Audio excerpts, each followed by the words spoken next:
Oh yeah, nah, I definitely feel you. So tell him, man, how you doing today? I'm all right. I'm saddened, but I'm all right. Why? What happened? The episode, man, just didn't get our full redemption arc that we wanted. You talking about for Jay? Yeah. Oh yeah, I mean, definitely love seeing Jay on this season. Um, I think it went as good as it could have gone. I mean, I wasn't really expecting him to win one, but he performed well. I mean, he didn't win any eliminations. Elimination would have been nice because, if I remember correctly, he's never been in elimination, correct? That's his first ever elimination. Here's the thing. If this was a regular season, he just won a daily right by the end of the final. He would have continued to coast into the final based on his daily performances. If this type of Jay was performing anywhere from season 1 all the way to like season, I don't even know, like 25, 20, 24, he would have just been in the finals because he was constantly 1, 2, or 3. He would have been safe the whole time. Had a lot of alliances in there. A lot of people wanted to target other people before they wanted to target him. And No one hated him either. if he wasn't a He man of didn't his make any word, enemies. if he wasn't a man of his word and stars didn't exist, he would still be here today. There's going to be so much to unpack with how that went down. But, I was thinking about it. I've been potting with you for a while, and, we've been going over the challenge for a while. And even when it comes to the challengers you don't 100% love or whatever, you still kind of speak, very sportsmanlike about everybody. You always try to take an objective view when speaking about it. So I wanted to ask you, and everybody know who mine is. Everybody know who I'm going to say with this. Is there any challenger that you just hate? Even irrationally, even if there's no good reason for why you hate it. Everybody knows I hate Jordan. I have plenty of good reasons. A lot of people think that he has redeemed himself some or he has changed. I don't know. Can't really make that call. At this point, it's just fun to hate him. Who is that person for you? Who do you irrationally hate for no reason? Okay, so oh man, because I talk well of everybody pretty much. Like I only dog like moves that people make and everything. And you never get personal. It's always an objective view. So get unobjective with me for a second.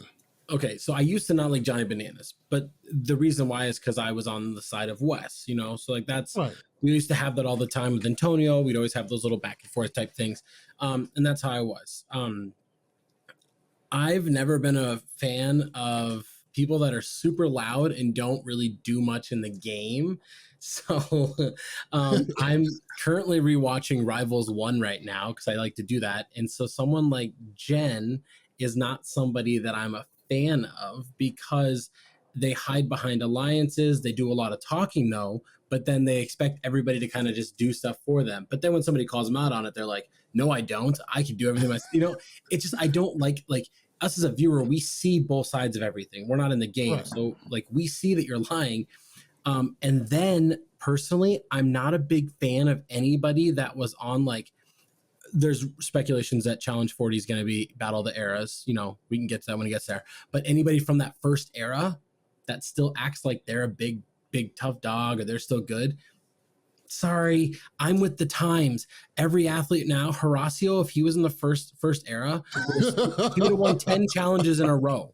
He would have smoked everybody, and there's some exceptions because like CT still competes at a high level. Right. We saw like Rachel was still competing at a high level, but there's a lot of other people that talk a lot and bark a lot, and it's like they've diminished who I see them as a challenger because instead of just being like, man, I'm old, but if I beat you, like Cyrus is a good example. Cyrus is a great example. From a previous generation should talk. You know what? You're going to beat me. You're stronger than me. You're faster than me. You're younger. But if I get you, that's how different generations should. I would give Darrell some of that love too. I think he still believes he can compete at such a high level.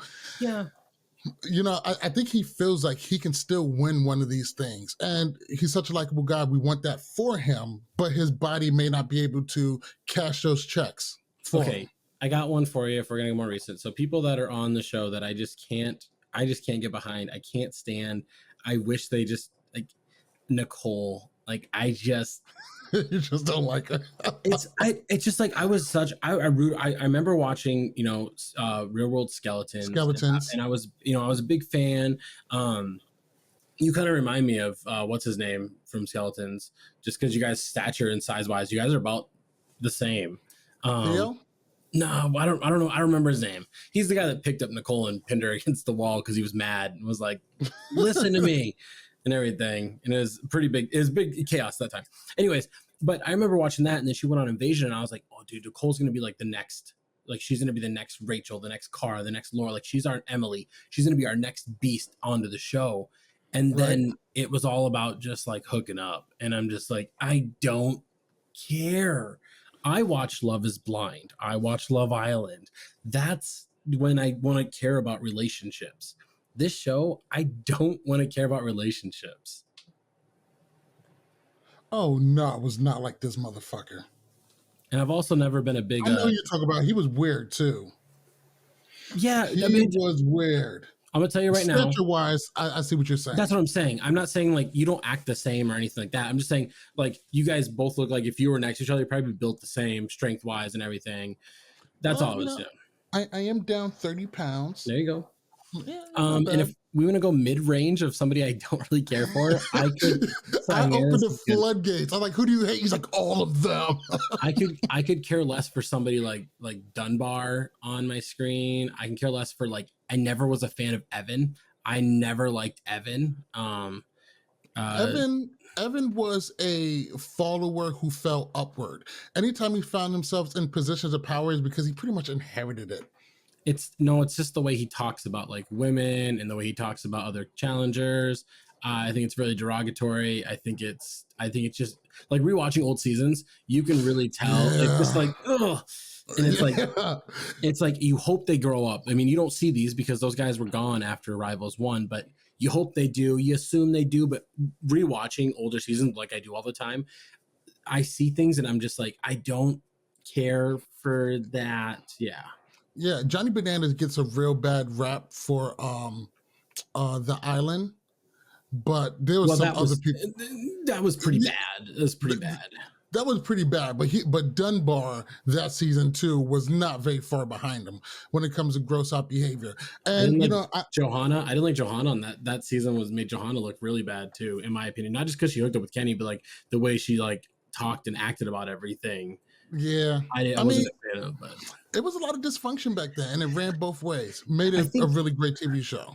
A big thing too, I think it's a lot of people that are combatant with the people that I'm big fans of. I normally aren't big, so like I've always been a big West fan. I've been a huge Evelyn supporter. Like those are like, I mean, I'm in that alliance. I like Nehemiah. Like I'm a Devin fan, so it's like people that are combatant against them, I really don't. But most of the time, I mean, even those people I listed, I can tolerate them. I can talk good about their game. I can say all the good things they can do. I'm pretty middle for like 90% of the cast. And there's a couple people I just rewatch and I'm just like really, I don't rewatching like Laurel. If Laurel only showed up to our screens when they were doing a challenge and doing eliminations, Laurel would probably be one of my favorite people. But then you add in everything that happens outside of the challenge, like in the house, and I'm not a fan of her either. Like, totally understandable. But let me go ahead and bring this episode in. That's a good intro. Good couple of minutes. Yeah, thanks, man. I appreciate that. Yes. So, in case you guys just now joining us, we discovered that Tyler is actually a hater. No, I'm not a hater. I appreciate everybody that competes in the challenge, and I think they're all great characters. There are things that some people do that I just personally would never do, and that's just me. That's right. You guys are all cool except Dunbar. Fuck Dunbar. All right. What's really good, pot stirrers? Welcome to another episode of Love Ward Challenges. I am MTV Malik. He is Tyler Louder. What's really good? Gang, gang, gang, gang. I woke up to that. I felt so terrible. So terrible. So anybody who knows me knows I love going to Challenge Manias. I love Scott and Derek. I love interacting with all of the people who I get to shit talk with on Twitter. But a while ago, I was just like, hey, I can't keep, jumping out of town, flying across the country to go to these things. I was just like, I'm just going to have to minimize it. I was like, if they're close by, if they're within a 4 to 5 hour drive, so that's going to be a lot of North Carolina, South Carolina, maybe as far as in Nashville, Atlanta, some places in Florida. I was like, I go to those. Just figured out that Challenge Mania is coming to Atlanta tomorrow. Man, you're keeping up. The funny thing is, I could have easily gone. I got family out there. It's a 4 hour drive. I could just, but totally forgot about it. And I felt so terrible because everybody's talking about like, oh yeah, we're gearing up for Atlanta. I'm like, oh, I'm not even going to be there. So everybody's going to Challenge Mania Atlanta. Please have fun. I wish I was there with you guys. But today's episode, let's go ahead and kick it off. This is episode 10 of All Stars 4. Not a lot going on in the first A block. We get Jay saying, hey, it's my time to go in, which I really loved. He's like, time's running out. I want to go in. He said, either I'm going to win this or lose this. Either way, I went in. And you hear a similar sentiment coming from Ryan, which makes sense. Both of these guys haven't been in, time to go in, yada, yada, yada. I'm going to start off with the other not major, but my favorite part of what happened in this A block. It's Laurel absolutely taking no responsibility for what happened to Cam. I think that is just lovely as she's just trying to explain this way. Like, I don't feel bad about this. It's not really my fault. Cam shouldn't have put herself in a position where this could happen to her. And I'm inclined to agree to a certain degree because you hear that a lot with NFL place kickers and, for the field goal. They say, if you want to win a game, don't put it on your kicker to win this for you. You shouldn't be in that position. You hear it in UFC a lot. It's like, don't let it go to the judges. Because then the judges can decide whether or not you win or lose. Finish the fight within the time limit type thing. I mean, I hear that a lot, kind of based on what you're saying. Right. Give me 1 second. I forgot something very important.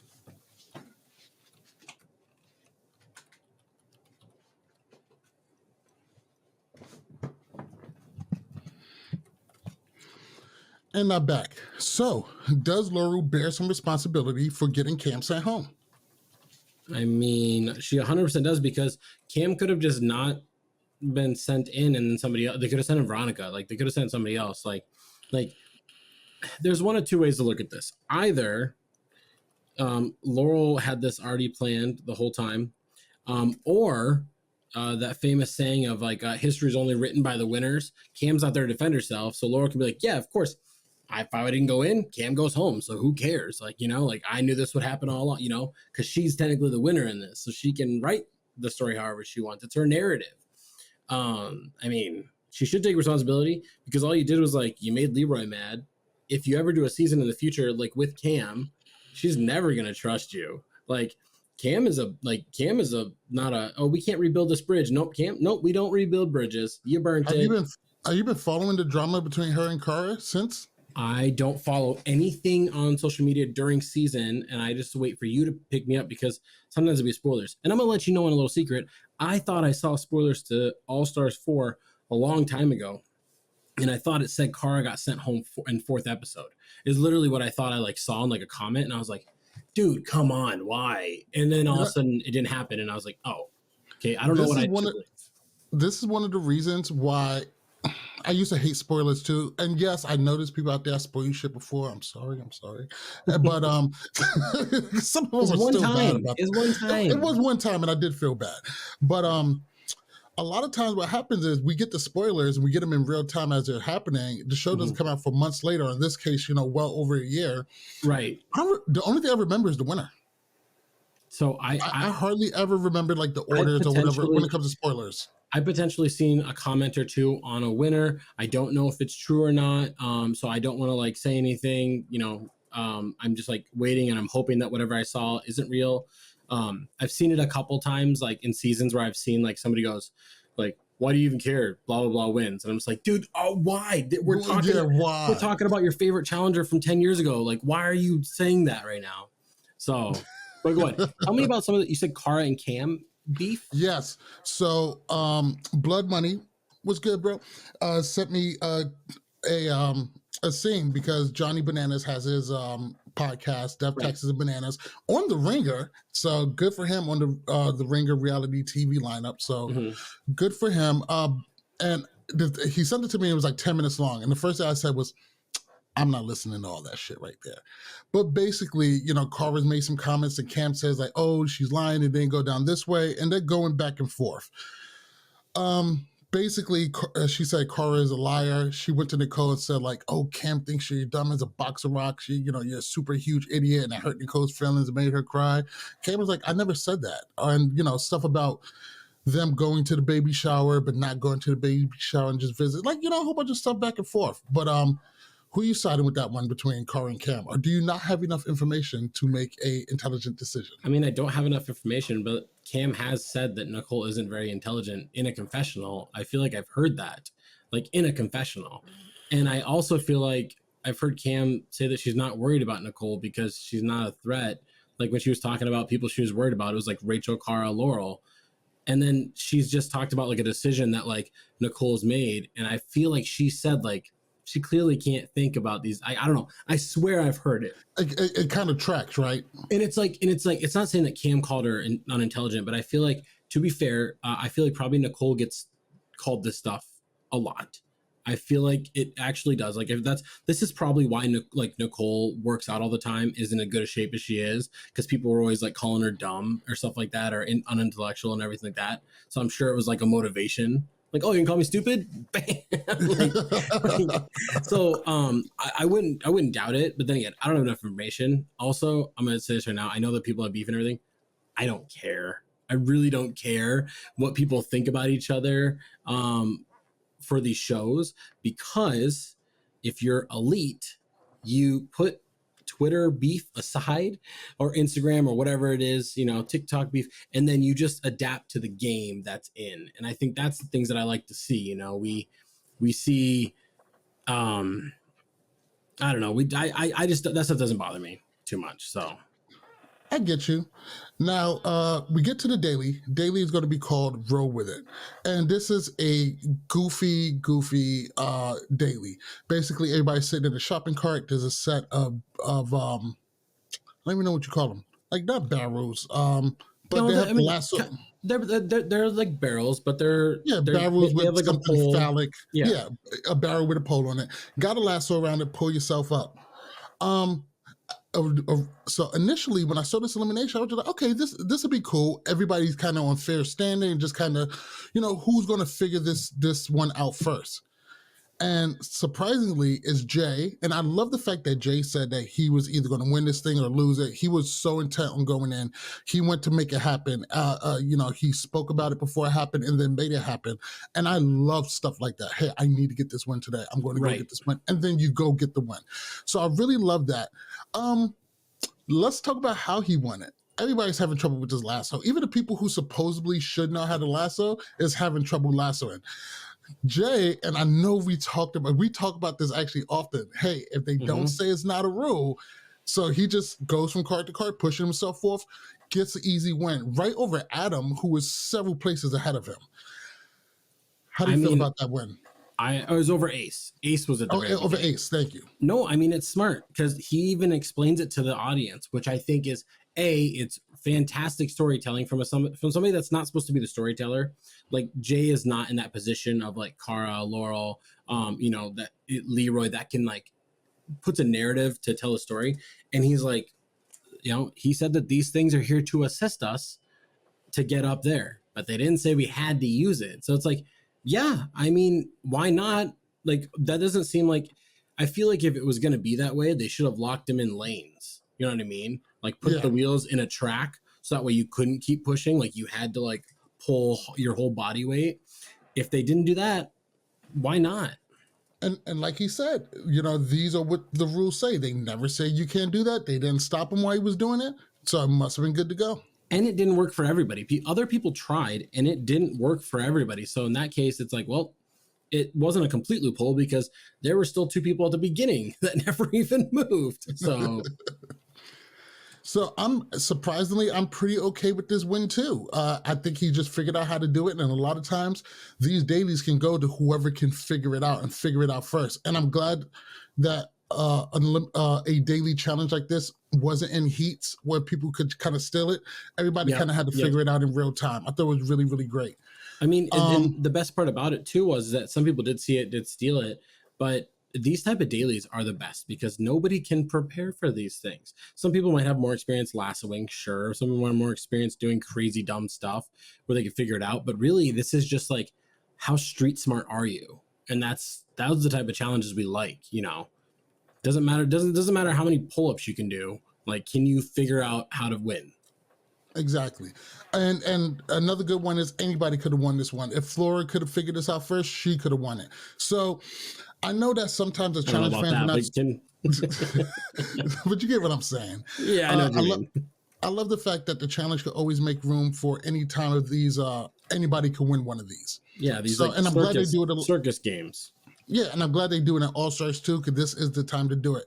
Now, Jay gets the win. He's an overall winner. So, and it's a guy's day.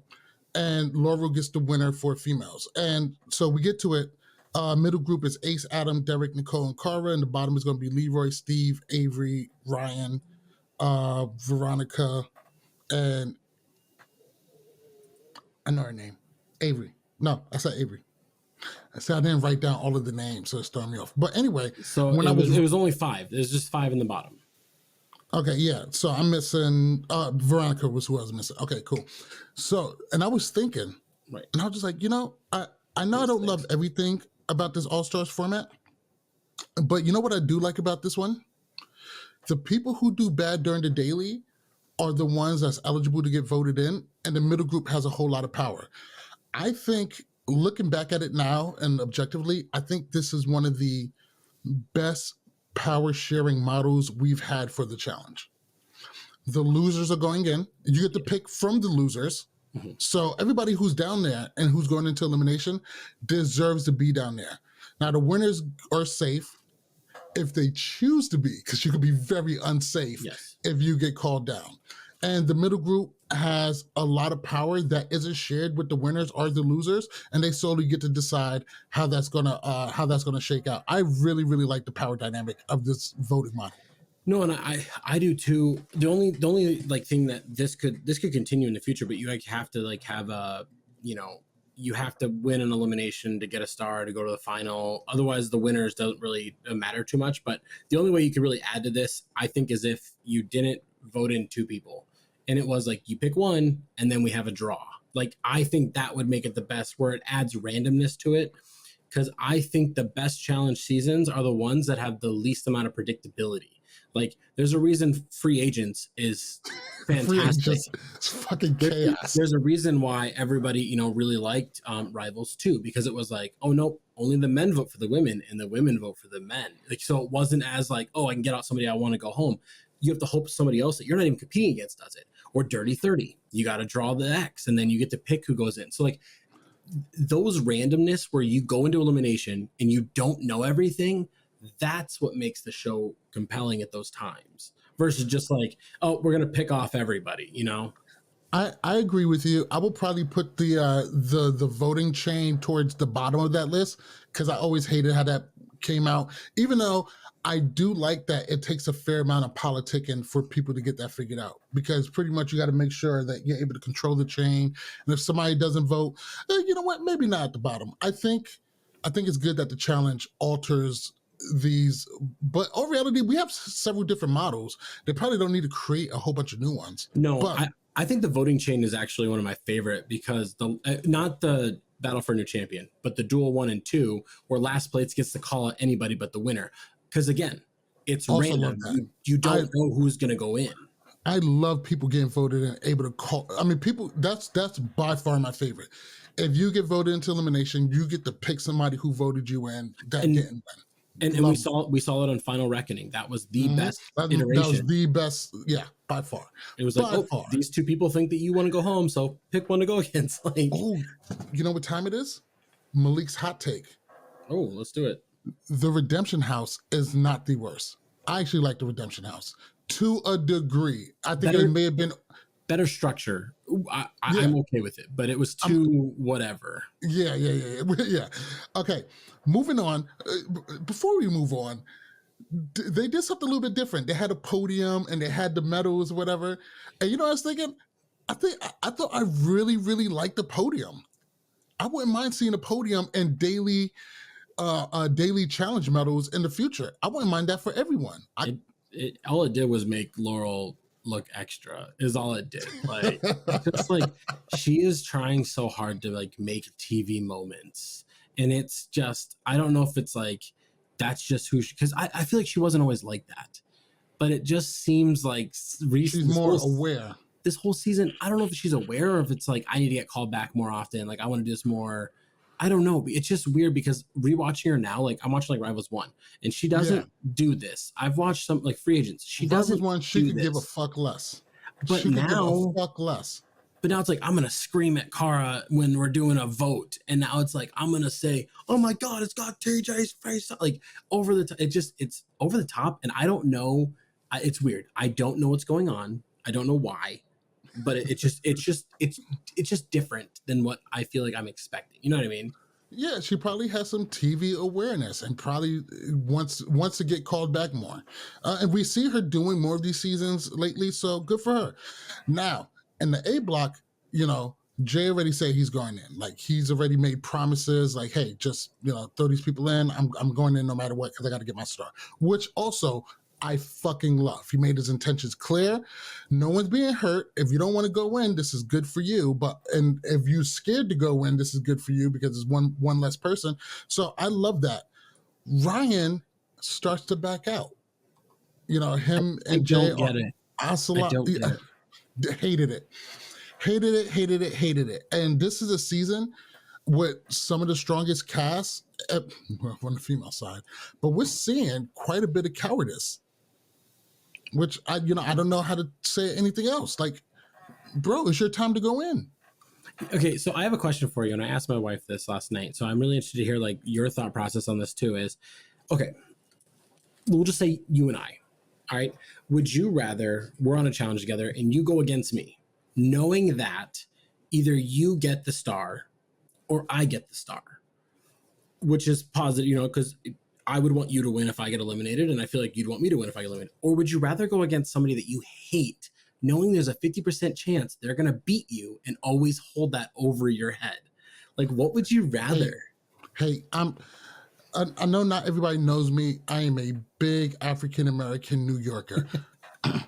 You know, some people aren't confrontational. I'm not overly confrontational, but if there's a confrontation to be had, we're going to have it. Mm-hmm. We're going to, and that doesn't always mean, something violent is going to happen, but I find it much more easier to deal with a lot of stuff head on. Head on. I'm just saying, what if somebody replaces me in elimination to go against you and it's your rival and then they smoke you and you can never get that away? Like you have to live with that for the rest of your life. Already, as long as I go in, I'm prepared and I do my best, I'm okay with effort. And I used to wrestle, so I know how to take a loss. Like if you're a wrestler and you don't know how to lose, then wrestling is not for you. You got to know how to lose. I think about that all the time because not today. I think about that all the time because I was like, man, if I was in the challenge house and and I don't like Jordan, like I said, with somebody like a Jordan, a CT Bananas, you got to wait for these wonky eliminations. You don't take a shot at them if you're not going to be able to finish the job. It's not worth it. Right. And so, and I think about that all the time. Like if I was in a challenge house, if I have a chance to take out Jordan, do I go in there and do it myself or do I wait for it? And I would have no problem having to go down there and do it myself, knowing that I might lose, knowing that I'm not going to get $1 million, knowing that somebody who I can't stand beat me. I mean, it's just a question. When I asked my wife, it was no hesitation. She was like, going against somebody I don't like. Like, it was no hesitation. And I feel like that's probably a good answer for most people. It's just like, it's that thought. It's like, would you rather like, I mean, you just wonder. I see what you did there. But in context, it's just a little bit different because we're near the end of the game. You have to get a star. And we're talking about most likely the last male elimination, which I don't understand why. I don't understand how people was able just to walk into that conversation. How I want to go up next. How are people not fighting? How are people just not fighting to go into the spot?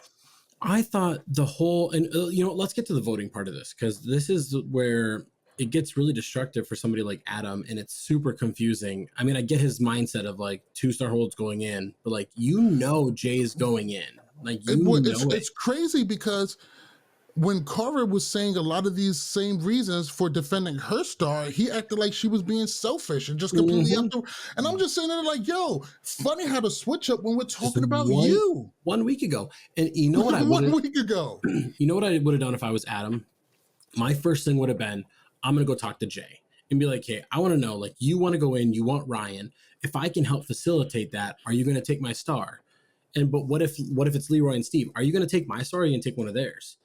And I would find a way to be like, are you going to take Steve's star? Like if you beat Ryan, is that something you're going to do? Because then if Jay says yes, you got him hooked in his word, and then you go, okay, well, I'm either going to give you Steve or Ryan. That's what I'll give you.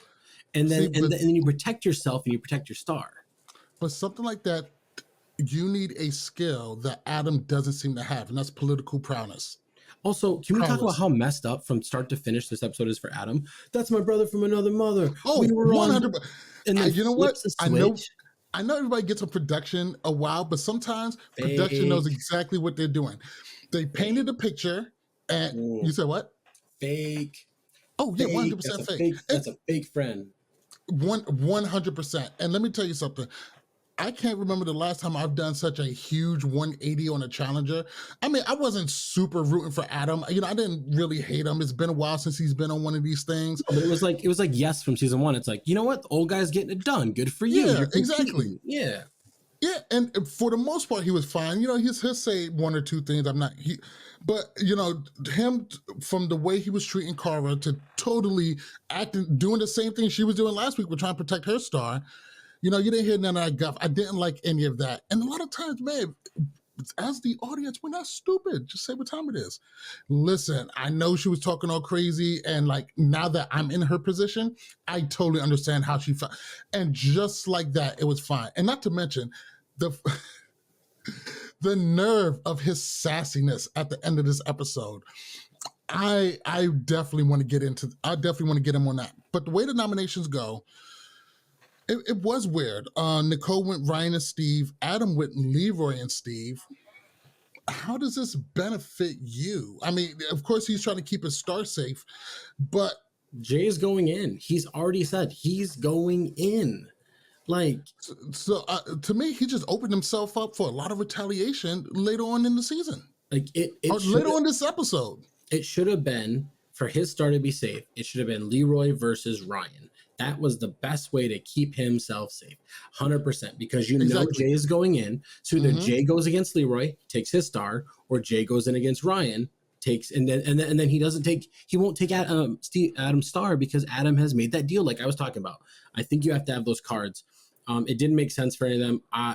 Ace has got to stop being in the middle because his waffling is crazy. Well, no, because he has to vote for people, and he doesn't want to vote for people because he gives his word. And you know what? I bet there are people out there that were like, they don't understand Ace. They haven't seen Ace. They didn't watch Real World Paris. He's always been this guy. He has been a passive, happy-go-lucky guy. Which is why he's so likable. Yes. But for newer people that don't dive in, haven't seen this history and everything, it's probably like, dude, just get over it. Just vote somebody in. You don't understand. This guy has been doing this for his whole career, standing by his word, giving you his word, and then he follows through. He is willing to lose so you can win. That is the type of guy he is. And in the challenge, super humble. Super humble. I know this is fast forwarding, we're going back and forth and everything. I'm really proud that Leroy stood up and was like, dude, it's okay. Like, it's a game. You got to vote us in. I love that too. Nobody hates you. And I definitely want to get in. I definitely want to get on that. But one of my favorite moments is when Adam said Leroy and Steve, and he's talking about how he wants to protect his star, which apparently is super fucking selfish in a game where you need a star. It immediately cuts to Jay saying to Steve, like, hey, when Adam votes you in, and if you win, will you take his star? I thought that was just great. And I love the insight from Jay to already see how this vote is going to go down. I'm shocked that Steve didn't see this coming, which also speaks to why he was so hurt by, Adam going back and voting on his word. I think it's just because he probably heard the conversation of Jay and Ryan both want to go in. And I think Steve was like, well, okay, that's fine. And I think Steve and Jay have a friendship and they didn't want to go against each other. And I think Steve saw well, Leroy's up here for Jay. I'm right here. He's going to have Leroy's back first. But Steve also knew if it's Jay versus Ryan, he's taking Adam's star. He's not taking my star. So realistically what should happen is Adam should have just been in the bottom 3 is what he should have done. He shouldn't have won. He should have been in the bottom 3, went in and protected his star. That's what he should have done. 100%. And we saw Steve saying that earlier. He would rather going to elimination and protect the star, heads up, than having two people that he doesn't even deal with fighting it out and then getting his star stolen. And I kind of agree with that, because if you're defending your star, you're probably going to fight a little bit harder than the other guy. This is a weird season for the challenge, and everybody that's on the main show, because I hate that, because I think everything counts. I think records count. I think finals wins count. It doesn't matter if it's for charity. I'm with you on that one. Some of these, season one, they won what? They won 15 pizza pockets. Like, what are we talking about here? For prizes. So not all winners are equal. Ashley got $1 million and Mark Long got, a trip to Cancun. So it's like, we can't compare these things. No, not at all. But this is the most, outside of obviously what happened last week, this is the most humble season yet from the men's side. We see people like Ace being super humble. We see Jay following through on his word. We see Leroy telling somebody, it's okay, we don't hate you, it's just a game, you're playing a game. We see Steve win 3 eliminations and not rub it in anybody's face. He just goes, yeah, I got wings in my backyard. He makes a joke to ease the tension. This is the most humble group outside of Sans Adam that we have here. We have somebody like Derek going, I can't throw a challenge. I'm a competitor. I've got to win. I got to push myself to get in the middle, even if it's going to hurt me. There's so much positivity right here from the men, I don't care if I get flack from this, from the men. And it feels, outside of a couple of bad eggs, like such a healthy culture. And during Men's Mental Health Month and everything, it is just so good to see this positivity and camaraderie in a competitive nature. I'm so glad you said that, and I'm so glad you realized that. Not only is Men's Mental Health Awareness Month, it's also Pride Month, so shout out to whoever that applies to. But fun fact, can I say this? So obviously, people know I work for the news and I cover stuff for the news. I got to cover a couple times the very first Pride Parade took place in my town, which is under 100,000 people population. So it's a pretty big deal in a really conservative area of the nation. And it was fantastic. They had 30 different floats. They had 200 plus people participating in the streets, families all over downtown. There's only one incident that happened kind of off to the side at the middle of the way, and it was a 10-second distraction, and otherwise it went flawless. So I just think it's a pretty cool That is thing. pretty cool. And to bounce off of that a little bit, the Russia, JBL, Justin Breshaw Layfield, he came out and he said some positive things about, blacks and immigrants and gays and stuff. And people just and he played super conservative Texas cowboy hat, roping up Mexicans in his backyard. Yeah. And people were surprised. They're like, oh, wow, he's really... he has some liberal beliefs. And don't forget, he was with the Acolytes. His tag team partner for 10 years was a black guy. And these people are playing characters of themselves. It was just to some degree. He was in a rivalry with Eddie Guerrero, rest in peace, one of the greatest wrestlers of all time. And it was you know what, let's do an immigrant, say I hate immigrants because I'm this rich, wealthy white guy and I want your title. And Eddie Guerrero is the one guy in the world for wrestling that goes, if it makes good TV and a good storyline, let's do it. He's okay with it. And so that's where that happened. It is JBL is a different person now than he was. But exactly. But Ron Simmons has been his best friend forever. So yeah. Mm-hmm. And you were saying that this, the male side is very positive and a healthy relationship. Mm-hmm. This is what happens when you get a house of grown men. They're grown. They got kids. They got taxes to pay, and stuff like that. These are grown men, and it's funny because during the series, men have been known to sow a lot of chaos, and here they are, probably being the healthier of the two, which probably should have get used to it. But let's just enjoy it while we got it here. You go, men. You beautiful men out there. We go, men. So it's going to be Leroy and Steve. We get to elimination called Shish Kastak, which is just a wild-ass name for elimination. And let's get to Leroy absolving Ace. Ace was having trouble with this vote. I mean, he voted, the way he voted was, he voted Steve. Leroy, but he refused to say Steve. He ended up having to. His vote. He had to because he gave Ryan his word that he would, whenever he had the chance, he would give Ryan what he wanted. He told the only person he told that. Followed through on his word, but obviously he was having trouble with this. And Leroy just dude, it's a game. No one's gonna die. You're okay. I absolutely just love that. This is a real human moment, and it's just dude, relax, chill. You're having trouble with this, and you don't need to. I thought that was just a great, lovely interaction. Mm-hmm. I think it's just because like I think Ace's ideal world in a challenge is like if you get last place, then the last two place people go into elimination. Like that's in his ideal world. It's like, oh, you guys were the worst today, so tomorrow you go into elimination. There's no voting. We don't backstab. We just the best performers stay. And I think that's his ideal world, which wouldn't be a bad challenge to be honest. Oh man, can you imagine to actually set that up for a season? Just like, hey, everything just goes by the books, clear rules, right? time transparency. No voting at all.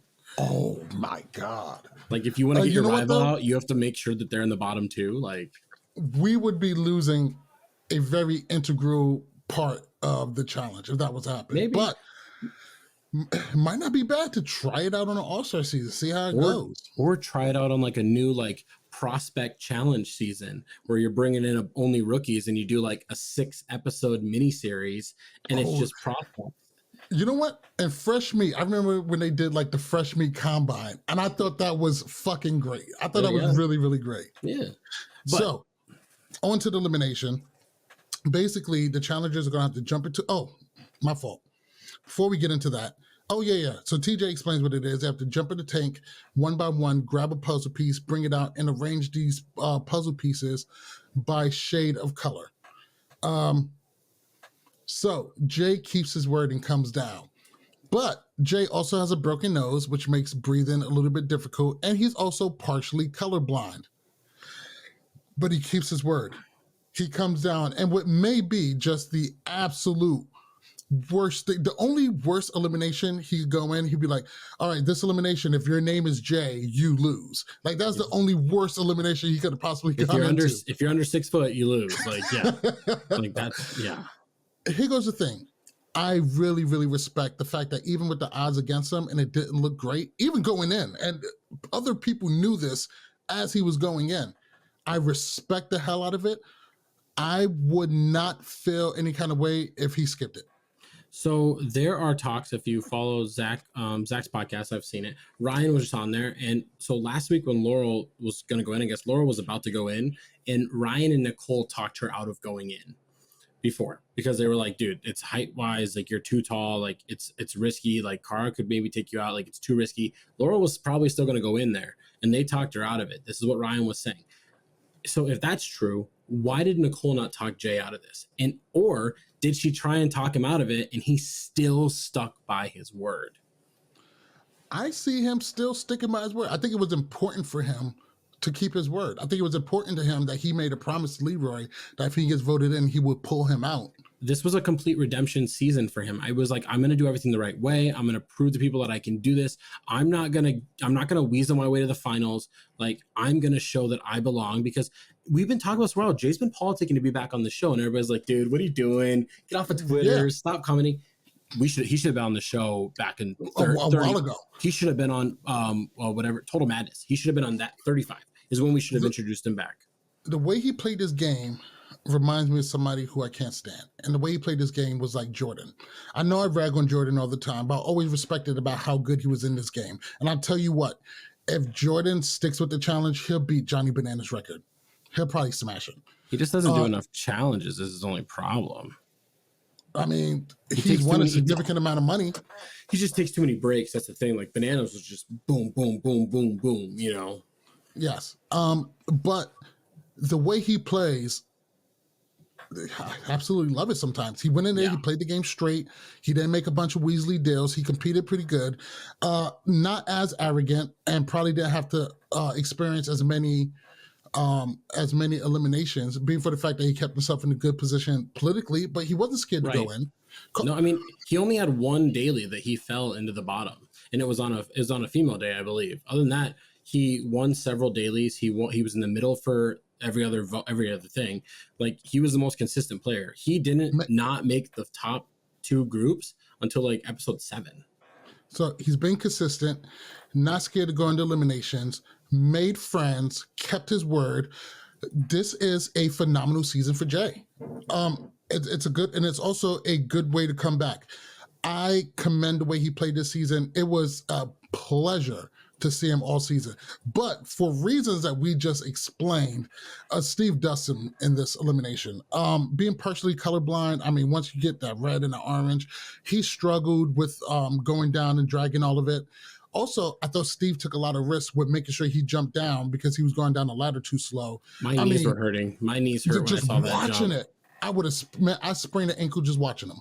Dude, I've actually, I mean, when I was younger, I once did that. I was like, I can clear this jump, and it was like a 15-foot jump, and I just started landing flat foot, and both my ankles just like gave out. Like, yeah, every male child does that at least once. It's just part of growing up. Oh, I could jump this. Spider-Man does it. I'm good.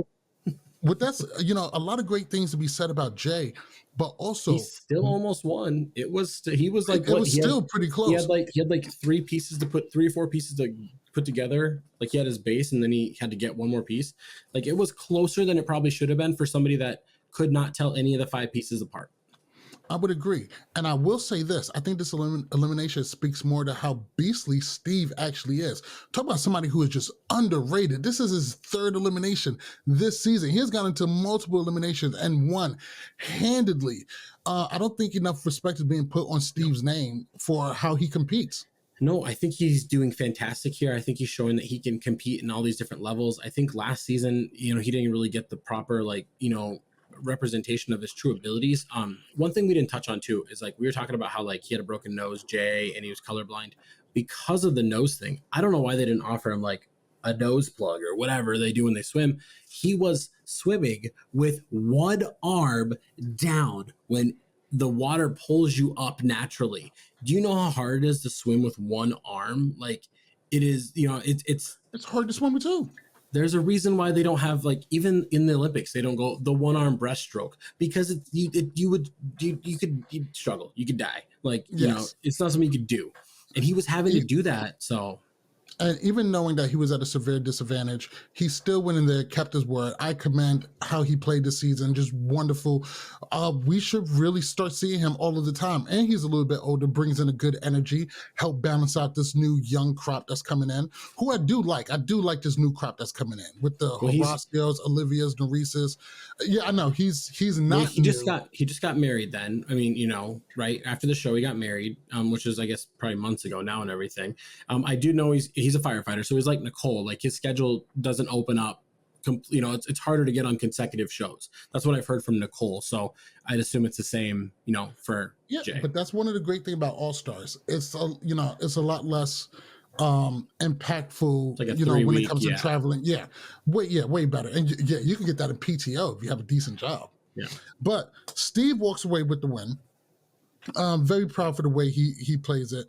And Steve does exactly what I was hoping to do. He takes Adam's star and he gives it to Ace. Ace being so fucking humble. He's like, I don't deserve it, man.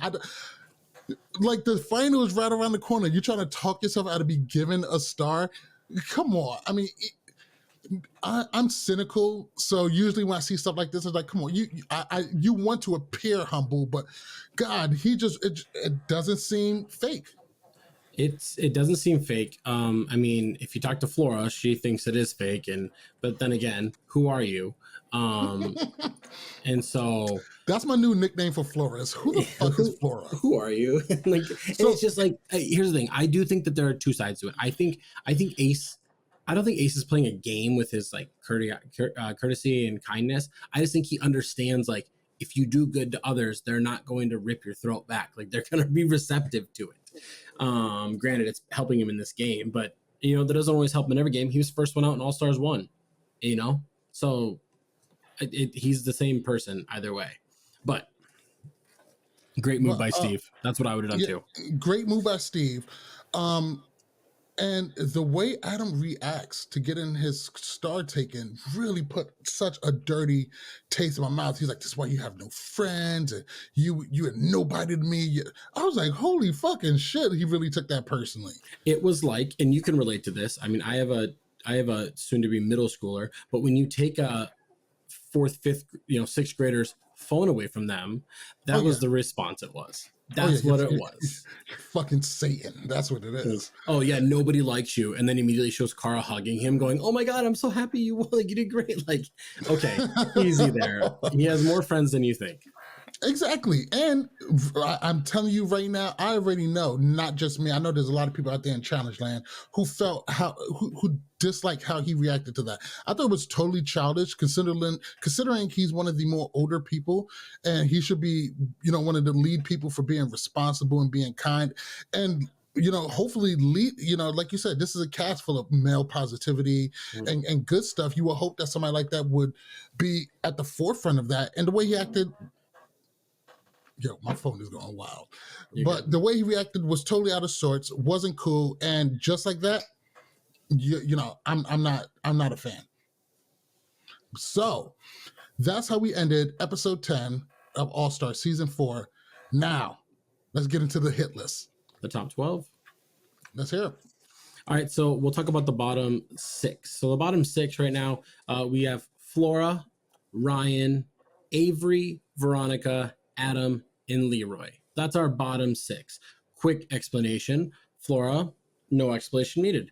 Ryan had a chance to go get a star, refused to go get a star, also goes in the bottom yet again. I don't understand what he's doing.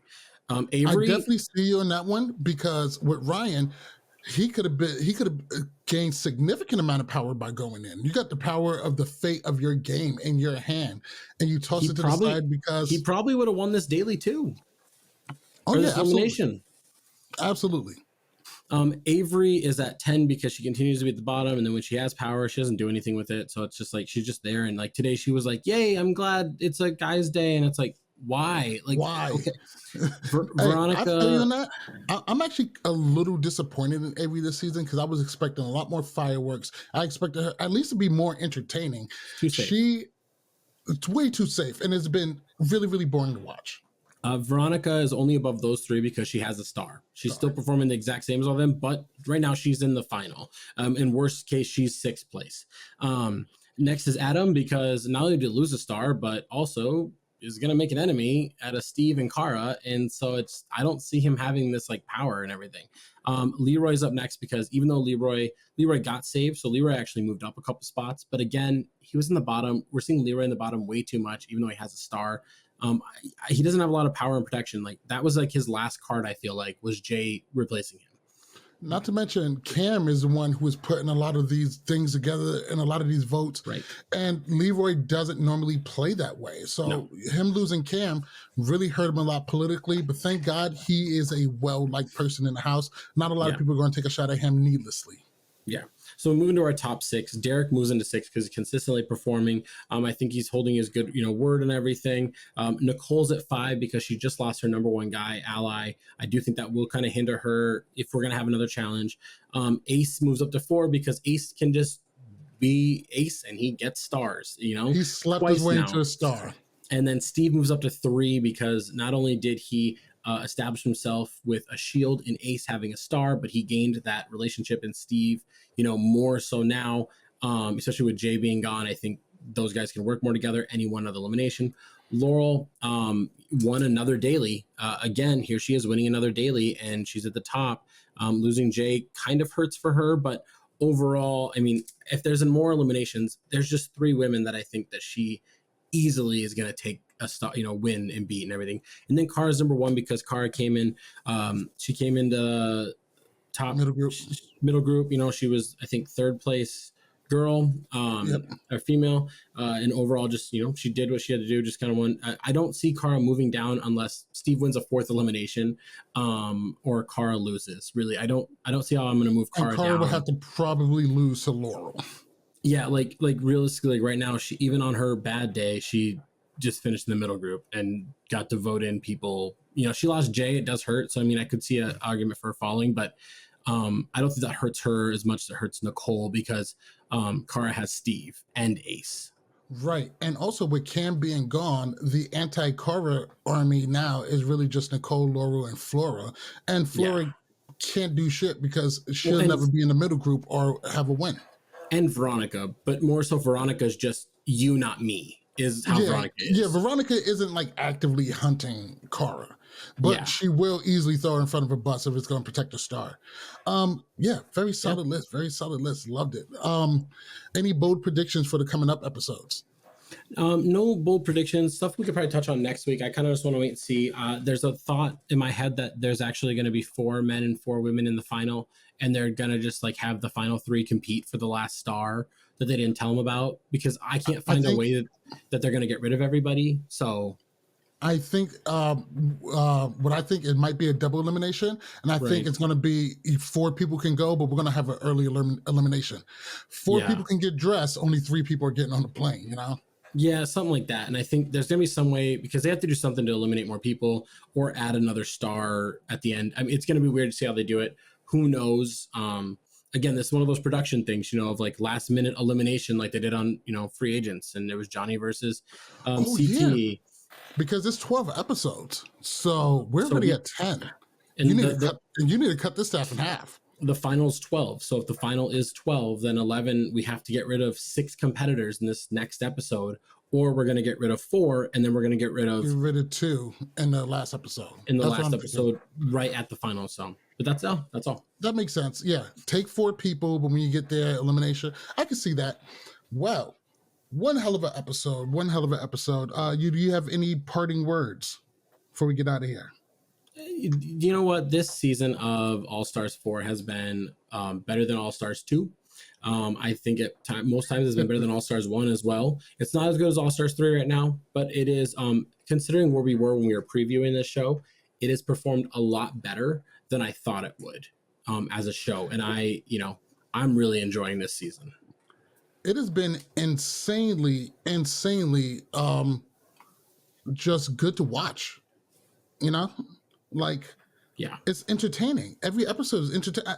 Even if I have an episode where I hate the elimination or I hate the daily, most of the episodes are pretty good, and I think they're going to be pretty high on rewatchability, in my opinion. Right. It's not like, Spies, Lies, Allies, where, people are just saying, oh my God, we hate this fucking season. Which I don't think a lot of them are as bad as people claim they are, even though I do get the complaints. But thank you guys all for watching. Thank you guys all for listening. Make sure you follow us on Instagram and Twitter at LWC Podcast. Follow us on Facebook and TikTok at Love Word Challenges. Make sure you listen to LWC Podcast on Apple and Google Podcasts, Spotify, iHeartRadio, or your favorite podcast app. With that said, I am MTV Malik. He is Tyler Louder. This is Love Word Challenges, the hit list. Good night or good day. Whatever the fuck. I'm not sure what to say. I think I'm just going to say good day. Bye. Yeah, bye. Like, who cares? Because it also matters when they're actually listening to the episode. Right. I don't know. And we already come in, we already dropped, like, luckily we may drop some Thursdays. Yeah, usually Thursday at night.